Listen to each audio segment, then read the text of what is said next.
মাকড়, হ্যাঁ নারকেলের মাকড়, কিন্তু এটা সম্পূর্ণ ভুল।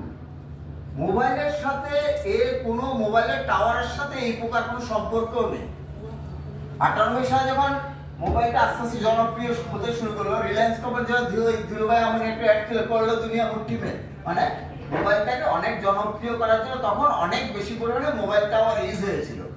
ঠিক যে রকম ভাবে মোবাইলের জনপ্রিয়তা বেড়েছিল, ঠিক একই রকম ভাবে এইটা খুব প্রচুর পরিমাণে ইনফেস্টেশনটা শুরু হয়েছে। একটা সময় ছিল যে আমরা সবসময় নারকেলের যেগুলো হচ্ছে দেশি জাত ব্যবহার করতাম। আমাদের পশ্চিমবঙ্গ সবগুলো হচ্ছে যারা বেশিরভাগ একটা সময় যেটা করতো সব হচ্ছে লম্বা জাত, যাদের বয়স 60 65 মানে অ্যাবভ 50-তে ওরা ইয়ে হতো, রিটায়ার হতো, মানে জাতগুলি নষ্ট হতো 60-70 বছর, এবং ফলনও দিত সমানভাবে। দেশি জাত যাওয়ার পরে 60-এর দশকের পরে আমাদের শুরু হলো উচ্চ ফলনশীল জাত আসা শুরু হয়েছে।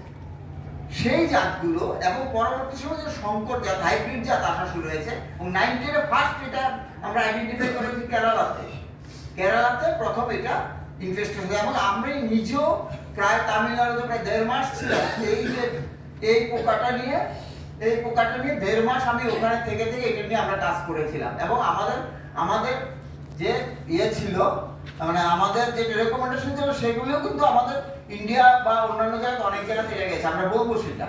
তো এটার ফলে কি হয়েছে, এখন দেখবেন যে বাজারে খুব বেশি সবুজ ডাব পাওয়া যায় না। পাওয়া যায় কি, বেশিরভাগ দেখবেন যে অরেঞ্জ কালার মতো দাগ পড়ে আছে ডাবের মধ্যে, খুব কম। এবং ডাবের প্রচুর দাম, 60-70 টাকার নিচে এখন ডাব নেই। একটু ভালো হলে 60-70 টাকা, একদম খুব কম দাম হলো 40 টাকা, 40 থেকে 60-এর মধ্যে, আরো বেশি দাম আছে। তাহলে হ্যাঁ পোকার জন্য হচ্ছে, আমি বলছি পরপর বলে যাবো, ঠিক আছে। এটা হচ্ছে একটা হচ্ছে মাকড় আর হচ্ছে এমনি পোকার মধ্যে অনেক তফাৎ, ঠিক আছে। একটা হচ্ছে অ্যাকারিনা গ্রুপের, একটা হচ্ছে ইনসেক্টা গ্রুপের। তো দুটোর আলাদা একদম বৈশিষ্ট্য, দুটো অন্যভাবে।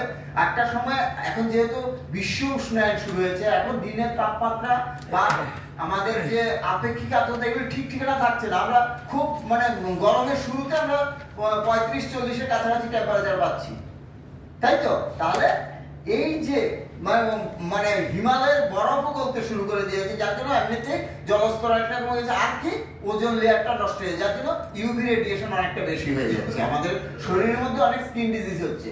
তো এই সমস্ত জিনিসের জন্য এই যে গ্লোবাল ওয়ার্মিং বা বিশ্ব উষ্ণায়নের জন্য যে সমস্ত শোষক গোত্রীয় পোকা যারা চুষে খায়, এই সমস্ত পোকাগুলির কিন্তু এখন আক্রমণ অনেক বেশি হচ্ছে, অনেক বেশি। সব ক্ষেত্রে আপনি ভাঙন টাঙ্গার দিয়ে যান, যেখানে সবচেয়ে বেশি লঙ্কার চাষ হয়, ক্যাপসিকাম, সমস্ত ক্যাপসিকামের উপরে দেখবেন যে পোকার দাগ অরেঞ্জ কালারের। কি সেটা? একটা হচ্ছে চিরুনি পোকা, আর একটা হচ্ছে মাকড়। তো সেই রকম এই মাকড়ের আক্রমণ এখন আস্তে আস্তে অনেকটা বেরিয়ে গেছে।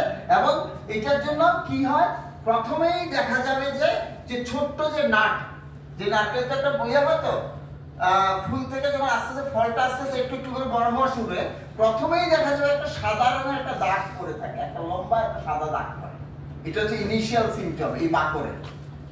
তারপরে এটা প্রায় 15 থেকে 25 দিনের বয়সের ডাবের মধ্যে দেখা যায়। তারপরে যখন আস্তে আস্তে এটা বড় হতে শুরু করে, তখন একটা ট্রায়াঙ্গুলার ইয়েলো কালার শেপ হয়ে যায়। তারপরে আস্তে আস্তে অরেঞ্জ কালার ডিফারেন্ট টাইমে এটা দেখা যায়।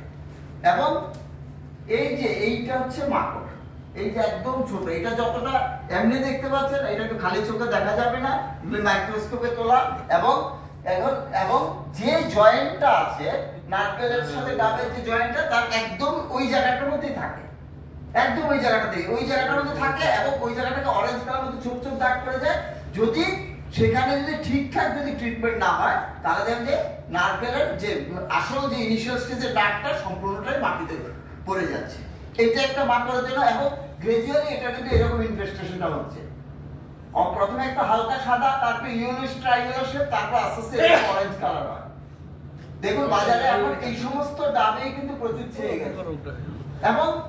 এবং আমরা যেভাবে নারকেল চাষ করি, আমাদের চাষটা কিন্তু নারকেল চাষ হয় না।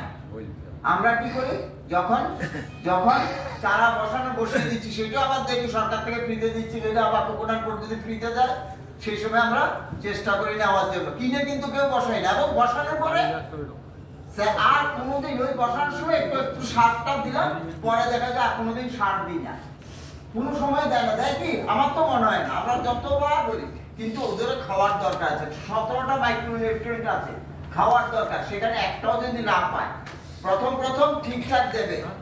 প্রথমে দেখবেন যে ডাব খুব সুন্দর গোল হচ্ছে, তারপরে দেখবেন যে আস্তে আস্তে কিন্তু শেপ নষ্ট হচ্ছে, তারপরে দেখবেন যে কয়েক বছর পরে শুধু খোসা সহ ডাব হচ্ছে, ভেতরে কিন্তু আর জলও হয়নি, নারকেলের মালাও বাঁধে। কেন হয়নি? কারণ হচ্ছে ওখানে পটাশ সার দিচ্ছে না, কিছুই দিচ্ছে না। পটাশ সারের ঘাটতির জন্য কিন্তু ওই নারকেলের মালাটাও তৈরি হয় না। তারপরে শুধু ছোবরা, এরকম আমাদের কাছে অনেক রিপোর্ট আছে, আমরা নিজেরাই দেখেছি। পরবর্তী সময় দেখা যায় যে যদি দেখা যায় 50টা যদি ডাব হয়, তার মধ্যে 10টা ডাবে হচ্ছে খোসা শুধু ভেতরে, এবং তাদের ইউনিফর্ম শেপ আসছে না। তাহলে খাবারটা ঠিকঠাক দিতে হবে। 17টা খাদ্যের মধ্যে নাইট্রোজেন, ফসফরাস, পটাশিয়ামটা মেইন। তারপরে আমাদের মাটিতে বোরন, ম্যাঙ্গানিজ, তারপরে যে জিঙ্ক, সালফার, এগুলির অনেক ডেফিসিয়েন্সি আছে। তাহলে সেই খাবারগুলো যদি না পায় সেক্ষেত্রে দেবে, কিন্তু তাও কিন্তু দিয়ে যাচ্ছে। এবং আলটিমেটলি দেখা যায় যে যেটা বলছিলাম যে ইনিশিয়ালি ওই সাদা স্পট থেকে গ্রাজুয়ালি এটা কিভাবে এটা অরেঞ্জ কালার হচ্ছে, এখানে ছবিতে দেখা যাচ্ছে সমস্তটাই। হ্যাঁ, যেটা বলছিলাম কোথায় হয় ইনভেস্টিগেশন, ওই দুটোর মাঝখানে কিন্তু প্রথম শুরু হয়, তারপরে যখন বেশি হয়ে যায় তখন এই ডাবগুলি সমস্তটাই পড়ে যায় ছোট অবস্থা থেকে। ঠিক আছে? এবং এটা কোর্স অফ ডেভেলপমেন্ট কিভাবে আস্তে আস্তে বড় হচ্ছে এটা।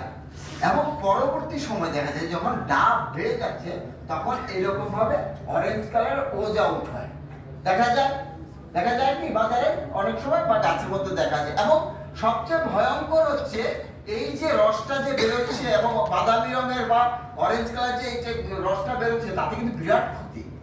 আমরা প্রথমেই বলছিলাম যে আমরা ডাব খাই কখন? যদি ডাক্তার প্রেসক্রাইব করে, তাহলে কিন্তু আমরা স্বাস্থ্যটাকে ভালো রাখার জন্য নারকেল বা ডাব খাই, অন্য সময় তো খাই না। সবাই কোক যা আছে, ফ্যান্টা, কোক, তারপর হচ্ছে অন্যান্য জিনিস খাই, ন্যাচারাল জিনিসটাকে খুব কম খাই। সেটা আপনি আমি সবাই বিয়ে বাড়ির অনুষ্ঠানে যেতে। তাহলে এই যে একটা হলো, তখন যদি এইরকম যদি একটা যদি ডাবের রস জল যদি আপনি খান, তাহলে আপনার ভালো হচ্ছে, ক্ষতিটাই বেশি হবে। কি হবে? এটা এইরকম ভাবে ভেতরে অনেক ফাঙ্গাস হয়ে যায়, বুঝা গেল? তখন দেখবেন যে এইরকম যদি কন্ডিশন থাকে ডাবের, তাহলে কিন্তু আপনাকে ডাবটা সরাসরি স্ট্র দিয়ে না খেয়ে গ্লাসে ঢেলে খেতে হবে। দেখতে হবে যদি কাচের গ্লাসের মধ্যে যদি দেখা যায় যে জলটা ঘোলাটা হয়ে গেছে, তাহলে কিন্তু একদম খাওয়াবেন না, তাহলে কিন্তু বিরাট ক্ষতি হতে পারে।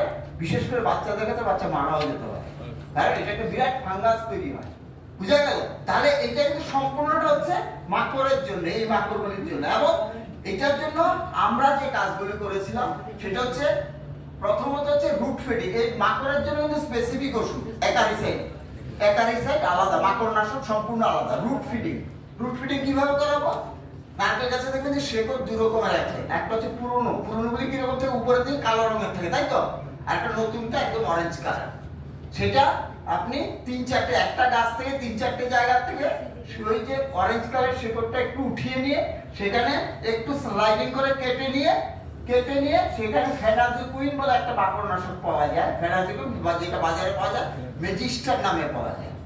সেই ওষুধটার সঙ্গে আপনি জল 15 মিলিলিটার ওষুধ, 15 মিলিলিটার জল, সঙ্গে 2 গ্রাম ইউরিয়ার মতো দিয়ে এরকম 3-4টে জায়গা যদি মিশিয়ে বা পলিথিন একটু শক্ত প্যাকেটের মধ্যে যদি পলিথিনের মধ্যে যদি গুলে নিয়ে ওই যে অরেঞ্জ কালারের শেকড়গুলির মধ্যে যদি আপনি বেঁধে দিন, তাহলে ইউরিয়াটা দেওয়ার কারণ হচ্ছে যেহেতু গাছের প্রধান খাদ্য নাইট্রোজেন গঠিত সার, সঙ্গে সঙ্গে টেনে নেবে খাবারটা, এবং সারটা যখন খাবে তার শরীরের মধ্যে এই ওষুধটাও ঢুকবে, বুঝা গেল? তাহলে এই 3-4টে পলিথিন প্যাকেটের মধ্যে কিভাবে করবে, বা অন্য আরো প্রপারজাইট আছে, কার্বোসালফার আছে, এই জাতীয় অনেকগুলো আছে, সম পরিমাণে দিয়ে সঙ্গে 2 গ্রাম ইউরিয়া মাটিটা এইভাবে ঘুরে নিয়ে দেখবেন যে অরেঞ্জ কালার শেকড় দেখা যায়, ঠিক তো? তারপরে দেখার পরে আপনি এরকম পলিথিন প্যাকেটের মধ্যে ওই ওষুধটা মিশিয়ে নিয়ে আপনি 3-4টে জায়গাতে শিকড়ে বেঁধে দেবেন, তাহলে কিন্তু এটা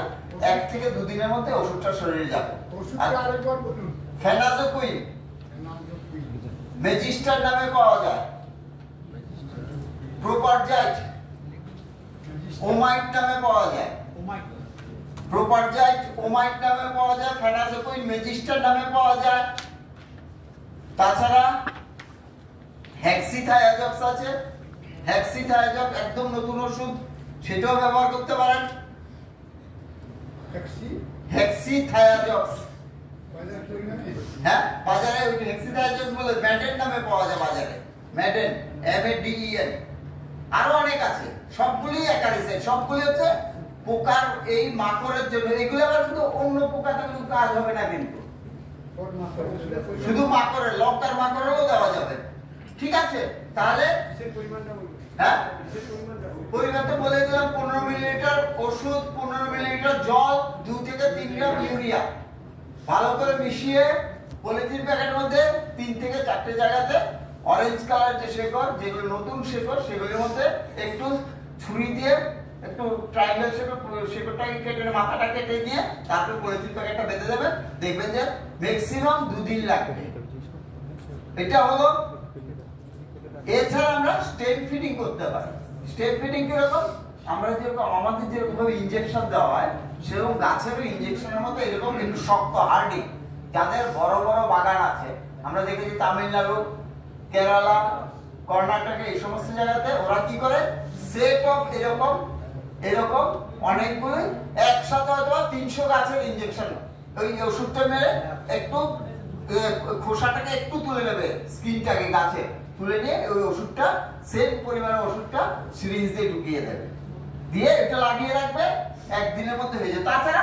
তাছাড়া আমরা যেগুলো বায়ো বা ইয়েতে ইকো ফ্রেন্ডলি, যে সমস্ত নিম, গার্লিক, সোপ যেটা বলছিলেন ডিটারজেন্ট হিসাবে, এগুলি ব্যবহার করতে পারি এরকম, বা পুঙ্গামিয়া অয়েল। একমাত্র আমাদের রেজিস্টার্ড বোটানিক্যাল ইনসেক্টিসাইড কিন্তু নিম, বাজারে কিন্তু এর বাইরে কিচ্ছু পাবেন না, কোনোটাই নেই, কোনোটাই রেজিস্ট্রেশন নেই। যদি কেউ বিক্রি করে সেগুলো হচ্ছে বেনামে বিক্রি করছে, এগুলো কিন্তু কোনো রেজিস্ট্রেশন নেই। রেজিস্ট্রেশন একমাত্র আমাদের নিম প্রোডাক্ট ছাড়া আর কিছু নেই বোটানিক্যাল ইনসেক্টিসাইড মধ্যে। ঠিক আছে, আরেকটা হচ্ছে যেটা বলছিলাম রোগস স্পাইরালিং হোয়াইট ফ্লাই, এটা এখন প্রচুর দেখা যাচ্ছে নারকেল গাছের মধ্যে।